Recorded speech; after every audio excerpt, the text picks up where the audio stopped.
Ester 8. Perintah raja yang menguntungkan orang Yahudi. Pada hari itu juga Raja Ahasiweros mengaruniakan harta milik Haman, seteru orang Yahudi, kepada Ester, sang ratu, dan Mordekai masuk menghadap raja, karena Ester telah memberitahukan apa pertalian Mordekai dengan dia. Maka raja mencabut cincin meterai yang diambil daripada Haman, lalu diserahkannya kepada Mordekai. Dan Mordekai diangkat oleh Ester menjadi kuasa atas harta milik Haman.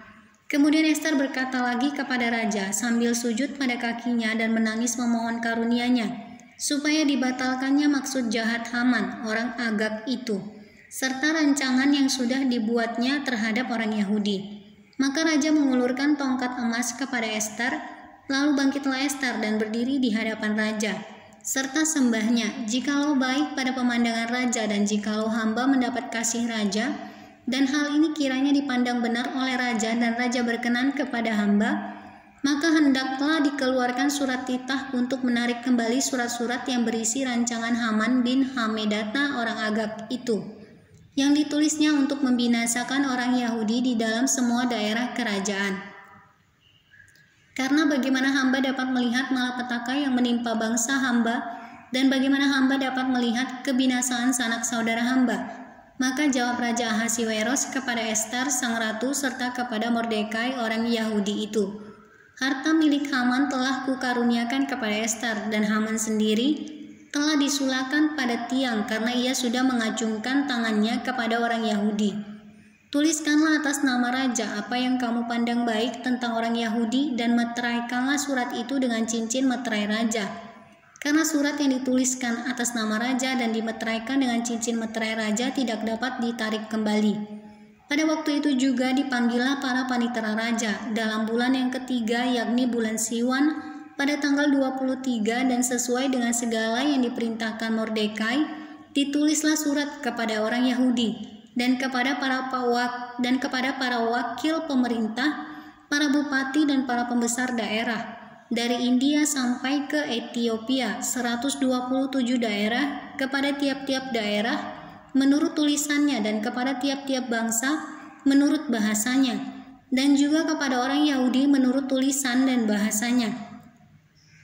Maka ditulislah pesan atas nama Ahasiweros dan dimeterai dengan cincin meterai raja, lalu dengan perantaraan pesuruh-pesuruh cepat yang berkuda, yang mengendarai kuda kerajaan yang tangkas, yang diternakan di pekudaan, dikirimkanlah surat-surat yang isinya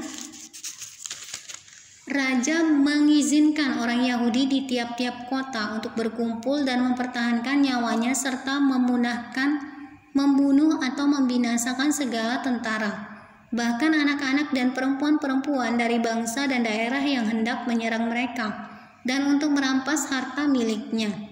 Pada hari yang sama di segala daerah Raja Ahasiweros pada tanggal 13 bulan yang ke-12, yakni bulan Adar, salinan pesan tertulis itu harus diundangkan di tiap-tiap daerah, lalu diumumkan kepada segala bangsa, dan orang Yahudi harus bersiap-siap untuk hari itu akan melakukan pembalasan kepada musuhnya.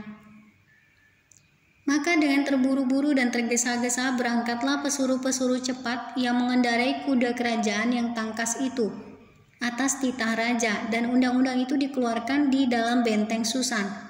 Dan Mordekai keluar dari hadapan raja dengan memakai pakaian kerajaan daripada kain ungu tua dan kain lenan, dengan memakai tajuk emas yang mengagumkan, serta jubah daripada kain lenan halus dan kain ungu muda.